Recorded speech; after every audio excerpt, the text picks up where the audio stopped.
Olá, amigos que nos prestigiam em mais um programa Polícia Militar em Ação. Hoje recebendo o pastor Jarbas. Tudo bem, Jarbas? Graças a Deus, tudo bem, coronel. Boa tarde aí para o nosso Boa tarde para vocês, é um prazer estar aqui. Pretendemos esclarecer bastante dúvidas e colaborar com vocês aí no dia de hoje.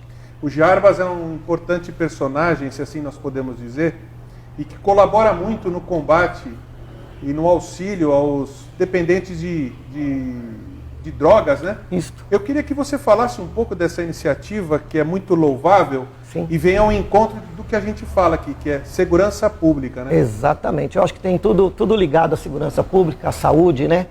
E nós começamos já 16 anos atrás o combate diretamente, né? Que nós começamos a tentar trazer mais educação e trazer mais informação. E logo depois montamos o centro terapêutico, onde a gente trabalha diretamente com os drogados. Vocês trabalham com internação também? Internação. Na verdade, hoje nós trabalhamos só com internação. Ah, ótimo. Eles ficam internos de 6 a 9 meses. De 6 a 9 meses para um tratamento. Tá? Que a Organização Mundial da Saúde dá 4 meses para uma desintoxicação.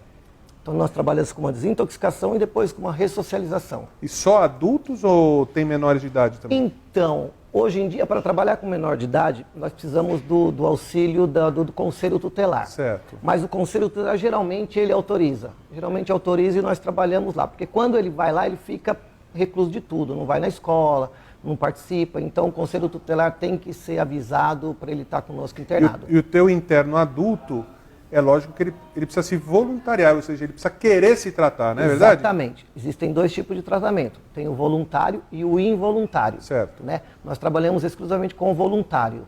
É aquela pessoa que se dispôs, pediu para a família, ou a família resgatou e por algum momento ele deseja ir. Então ele é voluntário. Certo. Né?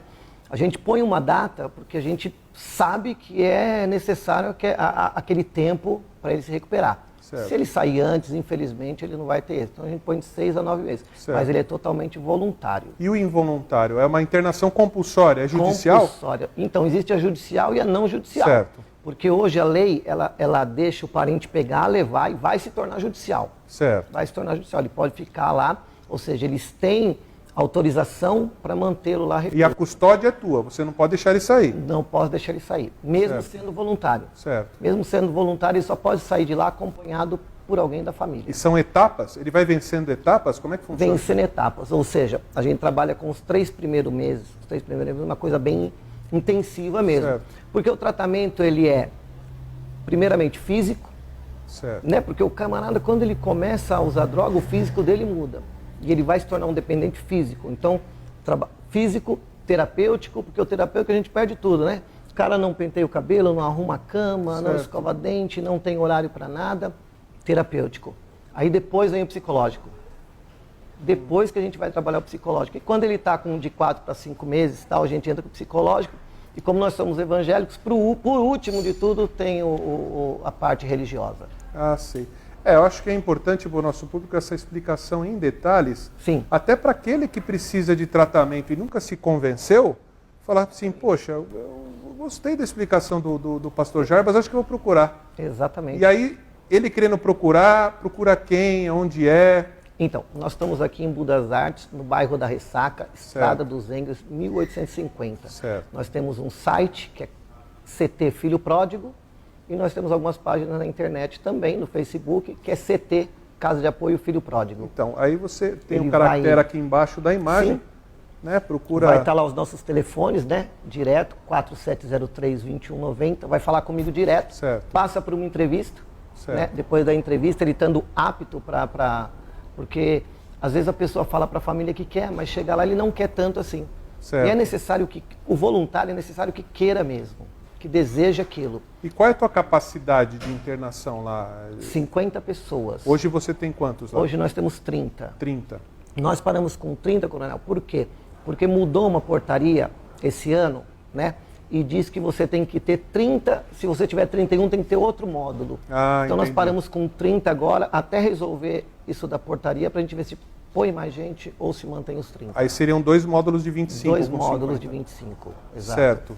E isso tem um custo, tem aqueles que se isentam de custo, como é que funciona? Exatamente. Nós trabalhamos com custo, ou seja, a família paga o tratamento dele. Não Certo. é uma coisa exorbitante, a gente trabalha com preço bem lá embaixo para a família poder pagar. Certo. Porque quando a família procura, geralmente ele já acabou com tudo, Certo. né? Infelizmente. Mas acho que ao longo dos anos o objetivo maior é trazer o bem e transformar a vida das pessoas, né? Sim. É lógico que o custo ele é necessário porque Para manter, né?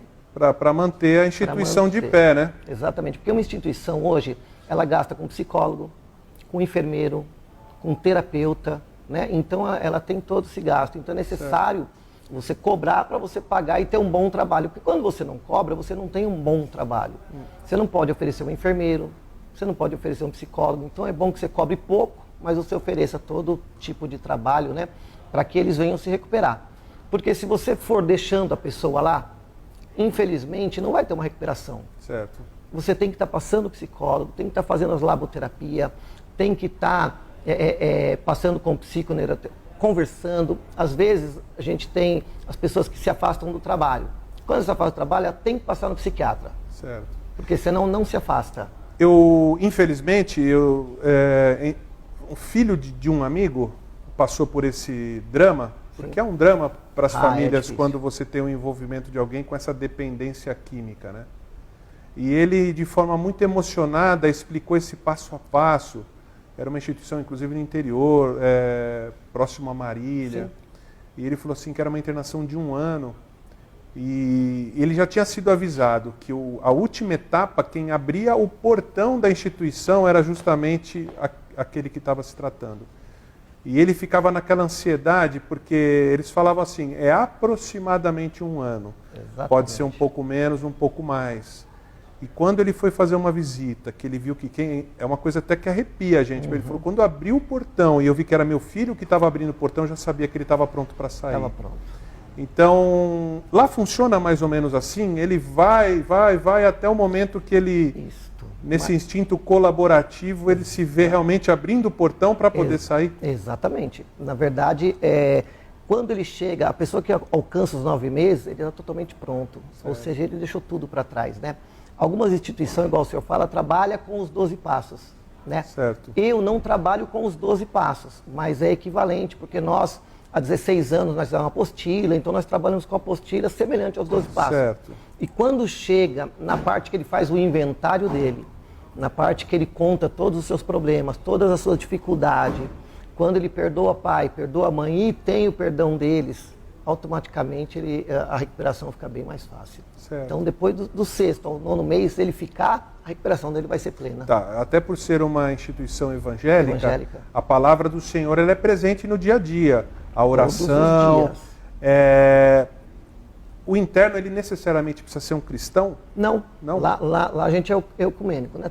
Todas as religiões E passam vocês ali. têm uma certa dificuldade quando tem aquele que tem resistência em acreditar na palavra? Difícil. É muito difícil, assim, porque aquele que não acredita na palavra, a gente vai respeitar ele do mesmo jeito. Certo. Ele vai respeitar as regras, que existem as regras, e a gente vai respeitar a religião dele. Quando chega num determinado ponto, ele já está convencido que o melhor caminho é Deus. E a Organização Mundial da Saúde diz que é uma doença incurável, progressiva e fatal. Certo. Eles estão no progressiva, que já progrediu na vida deles. incurável, eles realmente acreditam nisso. E quando eles chegam ali no quinto, no sexto mês, que ele vê tanta gente indo embora recuperada, ele passa a crer que a recuperação, ela vindo de Deus, ela tem cura sim e vai sair dali restituído. E qual tipo de dependência vocês tratam mais lá? Álcool, crack, cocaína e maconha. Dizem que o crack realmente é o mais difícil de tratar, né? Então, eu vejo o álcool. O álcool? Eu vejo o álcool. Até pela facilidade de se obter. Pela facilidade, exatamente. O crack, ele é mais rápido. Ou seja, a pessoa que ele entrou no crack, 6 meses depois ele acabou com tudo e ele tem que buscar tratamento, senão ele vai, infelizmente, morrer. Certo. Né? A pessoa que bebe, ela começa bebendo socialmente e bebe um pouquinho e às vezes ela vai ter um probleminha, bebe um pouco mais, né? E daqui a pouco ela se viciou e ela nunca vai acreditar que ela é uma viciada. Eu não sou viciado, eu paro quando eu quero, o dia que eu desejar, mas só que não consegue. Então o álcool, ele acaba sendo bem mais pernicioso. Se assim a gente pode dizer, eu perdi meu pai há pouco tempo. E eu lembro que conversando com ele, eu falei assim, pai, o senhor é um alcoólatra. E ele tinha uma resistência muito grande de, não, imagina, eu um alcoólatra. Eu falei, pai, veja bem, o senhor toma esse aperitivo há 50 anos antes do almoço. Dá mais ou menos aí uns 50 ml, um copinho pequeno de cachaça antes do almoço. E antes da janta também. Às vezes, quando o senhor está um pouco feliz além da conta, o senhor toma 2. mais, é verdade. Então o senhor toma 1 litro de cachaça por semana. Imagina, não sei o quê. E rapidamente eu fiz o cálculo na frente dele e é verdade. E eu falei, o senhor é um alcoólatra. Tem que se convencer. E pode reparar, pai, quando o senhor não toma, é como se fosse uma bengala. Quando o senhor não toma, o senhor fica de mau humor. Exatamente. O senhor fica depressivo. Físico. E isso piorou muito mais na vida dele quando ele foi obrigado a parar de fumar. Ou seja, ele tomava lá o aperitivozinho dele, mas ele passou a tomar o dobro quando ele parou de fumar. Ou seja, ele teve que compensar. Você já teve notícia disso? Que a pessoa às vezes consegue se livrar de uma dependência e acaba compensando em outra? Então, na verdade, o tabagismo é a pior dependência que tem. Quando a gente fala de dependência, o álcool e o tabagismo são os piores, né? A pessoa sai do crack e não consegue sair do tabagismo. Certo. Né? Ela só sai do tabagismo com medicamento mesmo, que hoje existem medicamentos, né, próprio para o tabagismo, mas ela tem que ser medicada, e a força de vontade dela. E às vezes tem algumas clínicas que permitem fumar, a minha não permite. Certo. Né? Então quando essas clínicas permitem fumar, ele entra ali, ele deixa a cocaína, ele deixa o crack, ele deixa o álcool, mas ele compensa no tabagismo. Certo. Ele acaba fumando o dobro, o triplo daquilo que ele fumava em casa. Né? E eu já ouvi relatos de pessoas que não fumavam. Entrou na clínica para se livrar do crack e não fumava, e acabou saindo lá fumando muito. E esses passos, né, que a pessoa é obrigada a cumprir lá, ele entra e ele se estabelece numa espécie de um alojamento? Exatamente. E esse alojamento, ele fica até o final ou ele vai trocando de alojamento? Não, então, lá nós temos característica de ele ficar até o final. Tá. Por quê? Nós temos lá hoje, acho que uns 8 quartos, cada um com 4, 5 pessoas, todos com televisão. Então, quando ele começa a fazer ali aquela intimidade, aquele grupo dele, se ele não tiver nenhum problema ali, a gente deixa ele até o final, naquele mesmo quarto.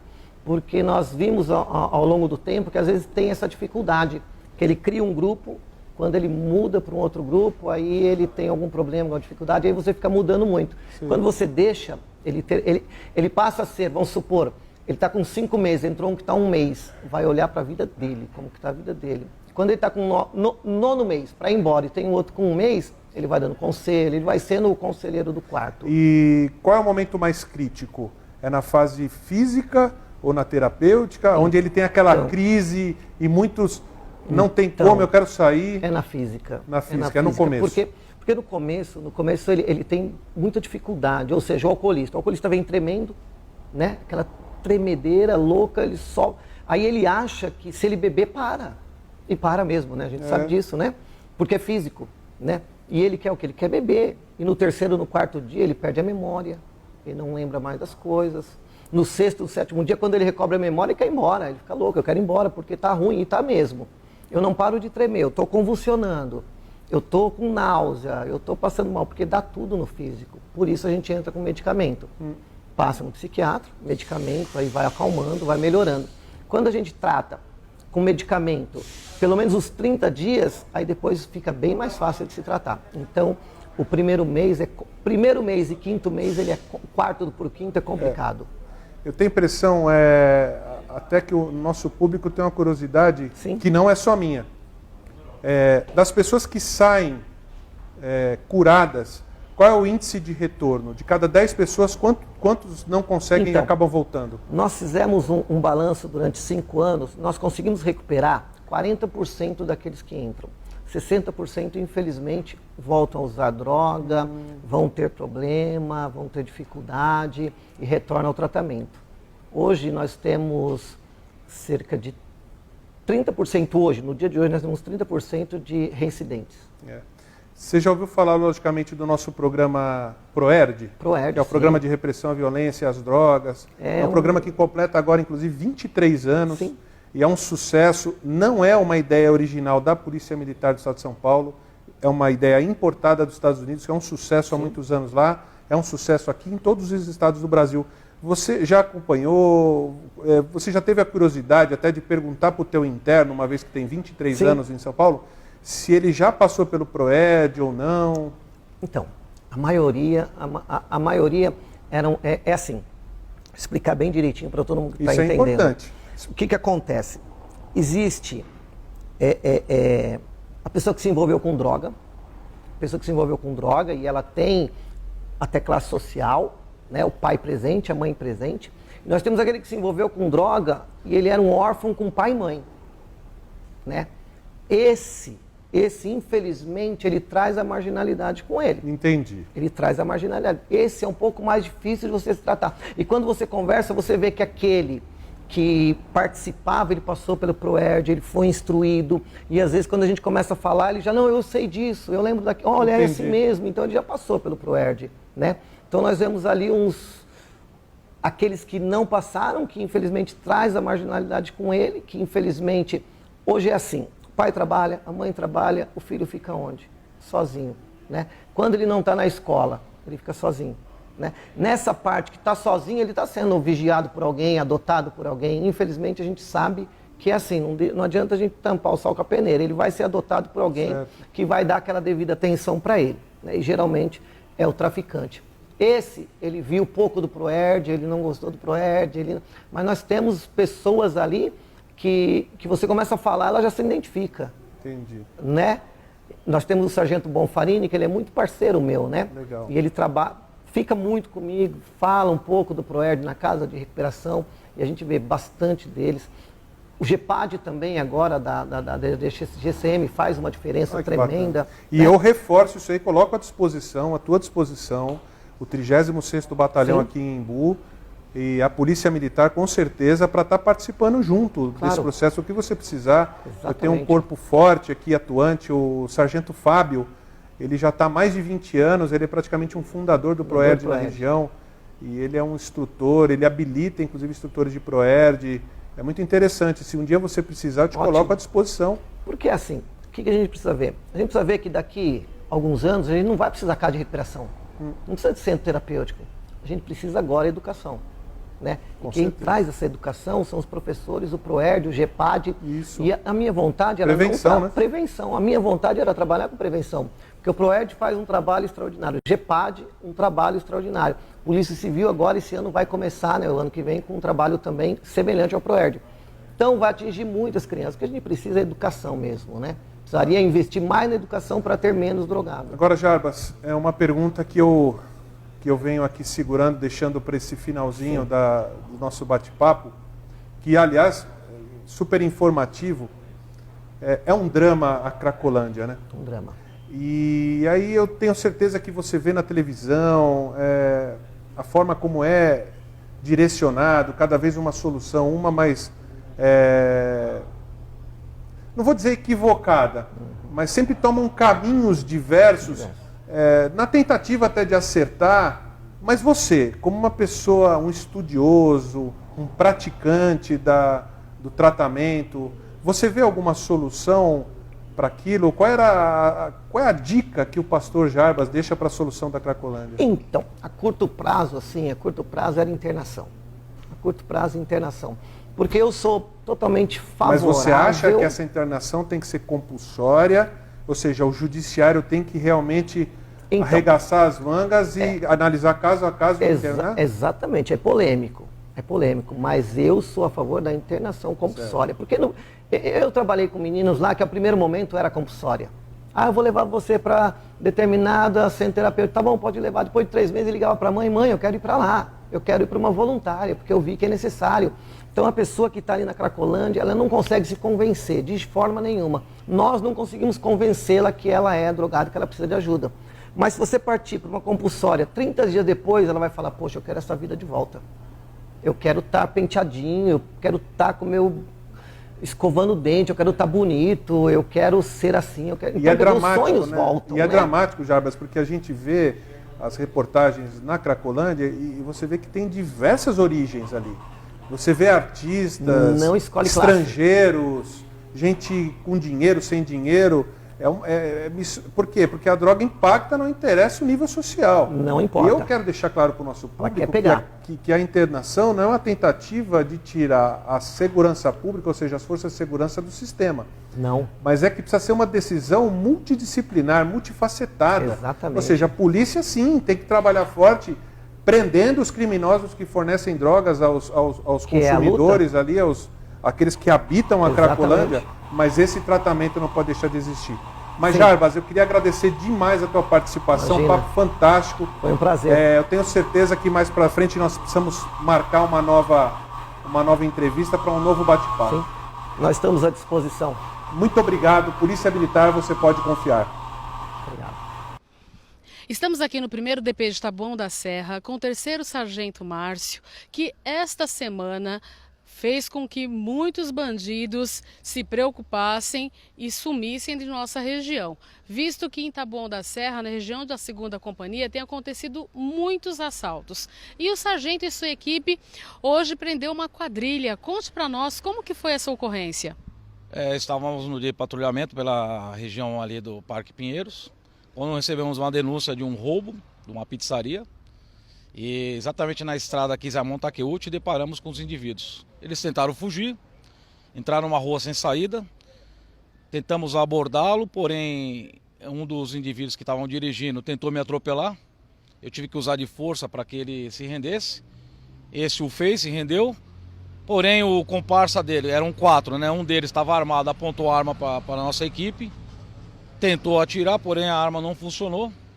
Mas também com o uso moderado da força, ele acabou se rendendo e nesse momento algemamos eles e conduzimos ao DP. Chegando aqui no DP, na delegacia aqui do 1º Delegacia do Taboão, quando tiramos os objetos que estavam dentro do veículo, que colocamos para fazer as apreensões, algumas vítimas de outros roubos foram fazer a queixa aqui no DP e identificaram esses objetos como sendo de propriedade deles.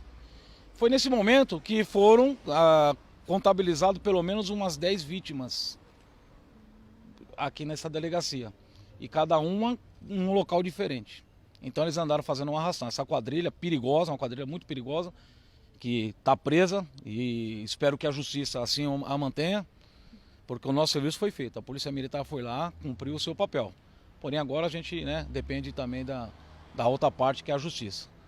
Porém, as vítimas ficaram, além de contentes com o nosso serviço, ficaram super agradecidas, por terem seus objetos recuperados, porque foram muitas coisas, principalmente documentações, dinheiro, tinha joias, celulares, muitos celulares. Então eles andaram tentaram fazer esse arrastão, porém a Polícia Militar sempre está presente 24 horas para ajudar a população no que for preciso. Arriscando a vida, mas fazendo cumprir o seu dever, né, sargento? Exatamente. A gente tem em mente uma coisa, a gente tem horário para entrar, não tem para sair. Isso já sabe, Nossa profissão, a gente entra vivo e não sabe como que vai sair. Mas faz parte, E a gente está bem preparado para isso. Temos treinado, temos tido apoio do comando para nos apoiar nas ocorrências mais perigosas, Mas faz parte da profissão, Não tem o porquê a gente temer, porque faz parte da profissão mesmo. E não foi só esta ocorrência não, esta mesma equipe, ainda nesta semana, também, mediante a denúncia de um roubo a uma fábrica de produtos de limpeza, também teve uma atuação de sucesso, né, sargento? Conte para nós. Exatamente. Outra ocorrência também que foi um destaque, né, principalmente pela periculosidade da ocorrência. Para que todos entendam, a gente estava assumindo o serviço, uma troca de horário. Quando recebemos a informação via a nossa central, que é o Centro de Operações da Polícia Militar, que é o Copom informou que havia um roubo, 2 indivíduos, eles estavam utilizando uma motocicleta e estavam trocando tiros com o segurança do local. De imediato fomos para o local, chegando lá, encontramos o segurança, que informou que os indivíduos tinham evadido. Porém, a população, que colaborou muito nessa ocorrência, ajudou muito a gente, denunciou exatamente onde um deles tinha entrado. Quando aproximamos do local, notamos que eles entraram esse rapaz entrou nessa residência e pegou uma família como refém. Cercamos o local, entramos com todos os cuidados, né, utilizando até todo o material que foi preciso para não haver nenhum risco, tanto para nós quanto para outros, né, e conseguimos aí libertar essa família, e o indivíduo se entregou. Estava armado, estava com uma pistola carregada, né? Tava com muita munição, estava pronto para, segundo ele, né? Estava pronto para o que der viesse, mas graças a Deus teve um resultado final positivo para todos nós, né? Tanto para a família, quanto para ele mesmo, e quanto para nós também, que arriscamos a vida, né? Porque afinal de contas, você entrar numa residência e saber que o cara está armado lá e com uma pistola carregada e pronta, né, para o que der e vier, não é fácil. Então tem que ter coragem e preparo para enfrentar isso daí. O sargento disse agora que a comunidade ajudou no trabalho da polícia, né? Essa é uma informação muito importante e que a gente precisa ter muito claro. De que maneira que a nossa sociedade, a nossa comunidade pode contribuir efetivamente com o sucesso do trabalho da polícia? A comunidade é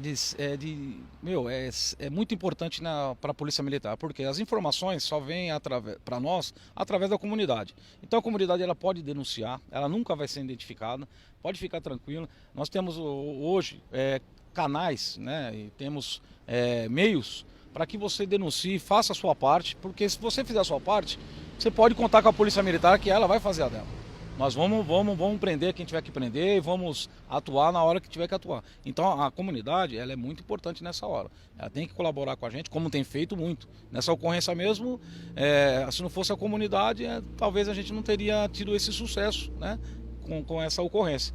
Mas ela pode fazer isso aí sem medo, nunca vai ser identificada, tá? E se quiser ser identificada não tem problema também, mas caso o receio, né, de algum receio, não vai ter problema. Bem, sargento, nós queremos parabenizar o senhor e a sua equipe por todo este trabalho, dizer que nós, sociedade, ficamos muito seguros ao saber disso, né? E que o slogan que traz a Polícia Militar, de que Polícia Militar você pode confiar, realmente em ações como essa faz com que nós confiemos cada vez mais, né? Parabéns, obrigado. Leve os nossos cumprimentos e isso aí, vamos continuar fazendo o papel que nós, sociedade, precisamos fazer no sentido de denunciar e colaborar com o serviço da polícia e garantir assim uma sociedade mais segura para todos nós. Polícia Militar, você pode confiar, TV das Artes, informando a nossa sociedade.